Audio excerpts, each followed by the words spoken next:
Hi friends, మీరు చూస్తున్నారు Bharat hash tags YouTube channel.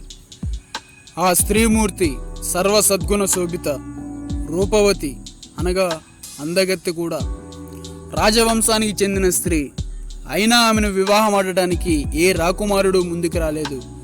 కారణం, ఆమె తేజస్సును చూసి ఆమె మానవ మాతృరాలు కాదు, మానవ రూపంలో భూమిపైకి వచ్చిన దేవత అని భావించారు. ఆమెను వివాహం చేసుకోవడం పాపమవుతుంది అని భీతిల్లారు. కుమార్తెకు వివాహం ఎలా చేయాలో తెలియక ఆ తండ్రి తల పట్టుకు కూర్చున్నాడు. ఇక ఏం చేయాలో దిక్కుతోచుక, అమ్మా, నీకు తగిన భర్తను నీవే ఎంచుకో అన్నాడు. సరే అంది.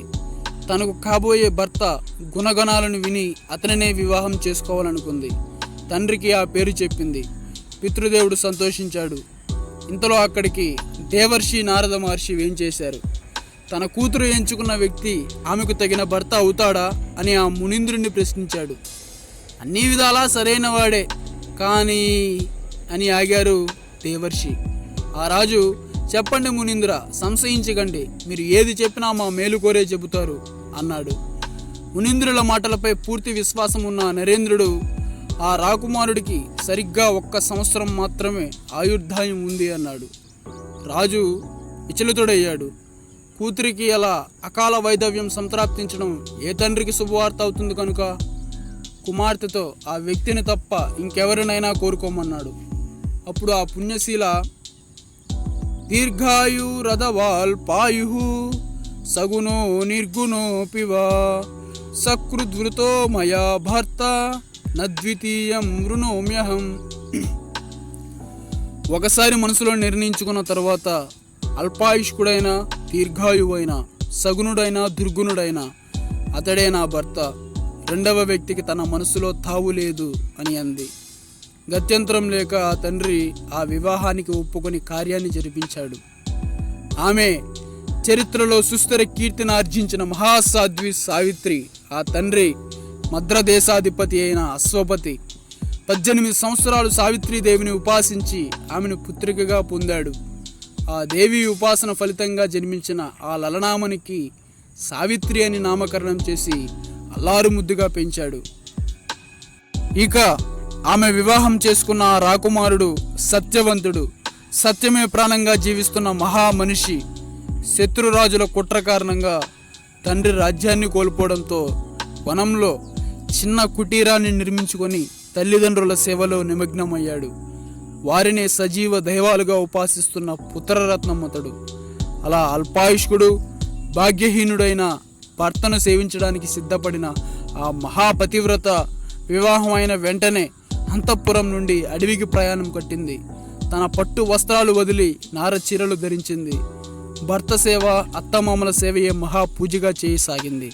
అంతటి ఉత్తమరాలని కోడలుగా పొందినందుకు ఆ వృద్ధ దంపతులు మహానందపడిపోయారు. కోడలని హృదయపూర్వకంగా ఆశీర్వదించారు. తమ అనుగ్రహ వృష్టిని ఆమెపై కురిపించారు. జీవన చరమాంకంలో ఉన్న వారికి జీవిత నిజస్వరూపం అర్థమైంది. అనేకంగా కలిగిన చేదు అనుభవాలు వారి అజ్ఞానాన్ని తొలగించాయి. అలా అహంకారం ఉడిగి భగవంతుడు నెలకొన్న హృదయాలు ఆ లలనా తిలకాన్ని అభినందించని రోజు లేదు. మరి ఆమె వారికి చేస్తున్న సపర్యలు అలాంటివి. సరిగ్గా 1 సంవత్సరమే సత్యవంతుడు జీవిస్తాడు అని నారద మహర్షి తన తండ్రితో అన్న పలుకులు సావిత్రి మనసులో అలాగే నిలిచిపోయాయి. రోజులు లెక్క పెట్టసాగింది.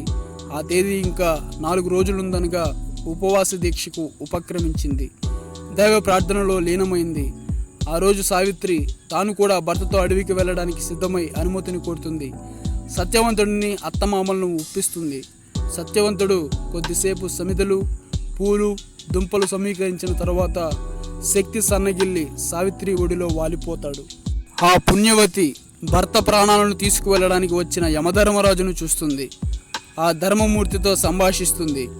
ఎందుకు ఆయన ధర్మదైవతమయ్యాడో, సమవర్తి అనే నామం ఆయనకి ఎందుకు సార్థకమయ్యిందో, శమనుడని ఆయనను ఎందుకు అంటారో, ఆయన ఎలా యముడయ్యాడో తెలిపింది. ఆమె సంభాషణా చాతుర్యానికి సంతసించి యముడు వరాలను ప్రసాదిస్తాడు. 3 వరాలను ప్రసాదించిన ఇంకా తనను అనుసరిస్తున్న సావిత్రిని చూసి అంత శ్రమ తీసుకోవద్దని, తనది దుర్మార్గమైన మార్గమని భయపెడతాడు మృత్యుదేవుడు. భార్యాభర్తలు వేరు కాదని, భర్త ఎక్కడుంటే తన స్థానము అక్కడేనని, అదే సనాతన ధర్మమని పలికి భర్త లేకుండా తాను జీవించలేనని తెలుపుతుంది. ఆ పవిత్ర ప్రేమకు ముగ్ధుడై యమధర్మరాజు సావిత్రికి భర్త ప్రాణాన్ని తిరిగి ప్రసాదిస్తాడు. ఇది ప్రాచీన భారతదేశంలో జరిగిన ఒక యథార్థ గాథ కాదు. ఇది కేవలం కవి కల్పితం అనుకునే వారి అజ్ఞానానికి జాలిపడవలసిందే. మన ఆదర్శాలు ఎలా ఉండేవో, ఆదర్శ గృహస్థ జీవన విధానం ఎటువంటిదో తెలపడానికి మనకున్న అనేక కథనాలలో సావిత్రి సత్యవంతుల వృత్తాంతం ఒకటి. మొన్ననే కొత్తగా వివాహం చేసుకున్న దంపతులు సునిర్దేశానికై, అనగా ఆంగ్లంలో కౌన్సిలింగ్ అంటారు, సునిర్దేశానికై మఠాధ్యక్ష స్వామీజీ దగ్గరికి వచ్చారు. వారిది ప్రేమ వివాహం, కులాంతర వివాహం కూడా. కోడలికి అత్తకు విభేదాలు పొడసూపాయి. వారిద్దరి మధ్య పచ్చగడ్డి వేస్తే బొగ్గుమంటుంది. స్వామీజీ సలహా మేరకు కొన్ని రోజులు కొత్త దంపతులు వేరుగా ఉన్నారు. తండ్రి అనారోగ్యానికి గురవడంతో తన తల్లిదండ్రులతో కలిసి ఉండాలని ఆ యువకుడి ఆకాంక్ష. కానీ తన భార్యకు తల్లికి మధ్య సఖ్యతను సాధించలేకపోతున్నాడు. ఒకరికొకరు ఎందుకు నచ్చట్లేదో తెలుపమన్నారు స్వామీజీ. ఇద్దరు చాలా పెద్ద చిట్టాను ఏకరువు పెట్టారు. ఆ అత్తగారికి ఆ కోడలిలో ఒక్క సుగుణం కనబడలేదు. ఆ కోడలికి ఆ అత్తగారిలో ఒక్క మంచి లక్షణం కనబడలేదు. భార్యాభర్తలు మళ్ళీ మార్గదర్శనానికై వచ్చారు. స్వామీజీ ఆ అమ్మాయితో, మీ అత్తగారిలో మీకు కనపడిన ఒక్క మంచి లక్షణం తెలపండి అన్నారు. ఆమె వెంటనే, ఆమెలో నాకు ఒక్క మంచి లక్షణం కూడా కనబడలేదు. ఆమెను చూడగానే నాకు జ్వరం వచ్చినట్లు అవుతుంది అన్నది. ఎప్పుడైనా మంచి లక్షణాలను చూడడానికి ప్రయత్నించారా అని ఆయన రెండవ ప్రశ్న వేశారు. కొంచెం సేపు నిశ్శబ్దం. తరువాత ప్రయత్నించలేదు అంది. ఇదే అసలు సమస్య. మీరు ఇలాంటి ప్రయత్నం చేయకపోయేసరికి చిన్న లోపాలే మీకు మహా దోషాలుగా పరిణమించాయి. చివరికి ఆవలి వ్యక్తి పూర్తిగా దుర్గుణురాలు అనిపించేటట్లు చేశాయి అని తెలిపి స్వామీజీ ఈ చిన్న కథను చెప్పారు. ఒక అత్తాకోడలకు కూడా మీలాంటి పరిస్థితే ఉత్పన్నమైంది. ఇద్దరు ఒకరి పొడను ఇంకొకరు భరించలేకపోయేవారు. చివరికి కుటుంబంలో శాంతి కరువై ఆ కోడలు అత్తను చంపేయాలని నిర్ణయించింది. ఒక ఆయుర్వేద వైద్యుడి దగ్గరికి వెళ్ళి కొంచెం విషం ఇవ్వమని అడిగింది. తన కుటుంబ పరిస్థితిని చెప్పి తాను ఎందుకు విషయం అడుగుతుందో కూడా చెప్పింది.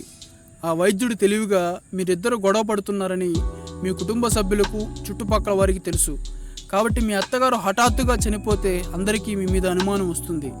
అప్పుడు మీరు కృష్ణ జన్మస్థానానికి వెళ్ళవలసి వస్తుంది. కాబట్టి నేను ఇచ్చే మందును రోజు కొద్దిగా అన్నంలో కలిపిస్తే కొద్ది కాలానికి మీ అత్తగారు అనారోగ్యానికి గురై చనిపోతారు. అప్పుడు ఎవరికీ మీ మీద అనుమానం రాదు అంటారు. ఆ కోడలికి సలహా ఇచ్చి అలానే చేస్తానని ఆ రోజు నుంచి అత్తగారు భోజనంలో మందు కలపసాగింది.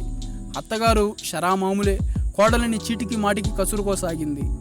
అయినా ఎలాగో కొద్ది రోజులకి చనిపోబోతుంది కదా, కసురుకోనిలే అని అంతా క్రితంలాగా ప్రతిస్పందించకుండా మౌనంగా భరించింది కోడలు.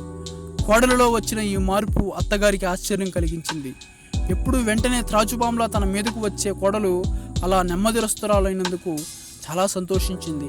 అయ్యో, ఇంత మంచి కోడల్ని సూటిపోటి మాటలతో దెప్పి పొడుస్తున్నానే అని పశ్చాత్తాపడసాగింది. తన ప్రవర్తనను మార్చుకుంది. కోడలిని ప్రేమతో చూసుకోసాగింది. అత్తగారిలో వచ్చిన మార్పు కోడల్ని ఆశ్చర్యానికి గురి చేసింది. దేవత లాంటి అత్తగారిపై విషప్రయోగాన్ని చేస్తున్నందుకు సిగ్గుపడింది. ఆయుర్వేద వైద్యుడి దగ్గరికి పరిగెత్తి విషయాన్ని చెప్పి మందుకు విరుగుడు ఇవ్వమని అడిగింది. ఆ వైద్యుడు, ఇలా జరుగుతుందని నాకు ముందే తెలుసు, అందుకని విషం ఇవ్వలేదు, శక్తి కారకాన్ని ఇచ్చాను, కంగారు పడవలసిన అవసరం లేదు అని చెప్పాడు. ఈ కథ విన్నాక సునిర్దేశం, అనగా ఆంగ్లంలో కౌన్సిలింగ్, సునిర్దేశం కొరకు వచ్చిన ఆ కోడలికి కొత్త ఊరట కలిగింది. అత్తగారంటే భయం కొద్దిగా తగ్గింది. అంటే ఇతరులలో ఉన్న మంచి లక్షణాలు చూసే స్వభావాన్ని మనం కోల్పోతున్నామేమో ఒక్కసారి ఆలోచించాలి. దోషాలను ఎంచే ప్రవృత్తిని పెంచి పోషించుకుంటున్నాం, కానీ వ్యక్తిలోని సుగుణాలను ఎంచే స్వభావాన్ని పెంచుకోవడం లేదు. ప్రాచీన భారతదేశంలోని సీత, సావిత్రి, దమయంతి, సుకన్య లాంటి పవిత్రమూర్తులుగా, త్యాగశీలురుగా, సేవావ్రతలుగా రూపుదిద్దుకోలేకపోయినా కనీసం ప్రతి మనిషిలో కొంత మంచి ఉంటుందని గ్రహించి ఆ మంచిని చూడడానికి ఒక చిరు ప్రయత్నం చేస్తే కుటుంబాలలో కొంచెం శాంతి వెళ్ళి విరుస్తుంది. అందుకే స్వామి వివేకానంద ఇలా అంటారు, ఇతరులలోని చెడు మేరుపర్వతం లాంటిదైనా దానిని ఆవగింజంత చేసి చూడమంటారు. వారిలోని మంచి ఆవగింజంత ఉన్నా దానిని మేరుపర్వతంలో పెంచి దర్శించమంటారు. ఒక వ్యక్తి నిజానికి బలవంతుడయ్యేది అప్పుడే చెడునే చూస్తున్నామంటే అది మనలోని బలహీనత అని అర్థం చేసుకోవాలి. రాజసౌధం వదిలి అర్ధాశకుడైన భర్తను ఎన్నుకొని ఘోరాటివిలో ఉన్న అత్తమామలను దైవ స్వరూపాలుగా సేవించడానికి పూనుకున్న సాధ్వీమణి సావిత్రి పతివ్రత, త్యాగభావం, సేవాభావం నేటి కోడలకు ఆదర్శం అవ్వాలి. అలాగే సర్వైః పుత్రైః ప్రియతరా ద్రౌపదీమి జనార్దన అనగా, ఓ జనార్దన, నా కొడుకులందరికన్నా ద్రౌపదియే నాకు ప్రీతిపాత్రురాలు అన్న కుంతిమాత వాక్కులు నేటి అత్తలకు శిరోధార్యలమవ్వాలి, శిలా శాసనాలు కావాలి. కోడలు వేరే ఇంటి నుండి వస్తున్నందున పూర్తిగా తమ కుటుంబకులతో మమేకమయ్యే వరకు కూతురి కన్నా, అంటే ఇక్కడ కూతురు లేకపోతే కొడుకు కన్నా అని అర్థం వస్తుంది, గమనించాలి. కూతురు కన్నా లేదా కొడుకు కన్నా ప్రేమతో ఆమెను ఆదరించాలి అని వారు గ్రహించాలి. అలా అత్తా కోడళ్ళిద్దరూ పరస్పర ప్రేమ భావాన్ని, త్యాగనిరతని పెంపొందించుకుంటే ఇల్లు నందనవనమవుతుంది, లేకపోతే ఇల్లే ప్రత్యక్ష నరకమవుతుంది. చివరగా ఒక్క మాట, అంతా మన చేతుల్లోనే ఉంది, భగవంతుడు కేవలం సాక్షి మాత్రమే. జై హింద్, మీ లోకేష్. నెక్స్ట్ వీడియోలో మళ్ళీ కలుద్దాం.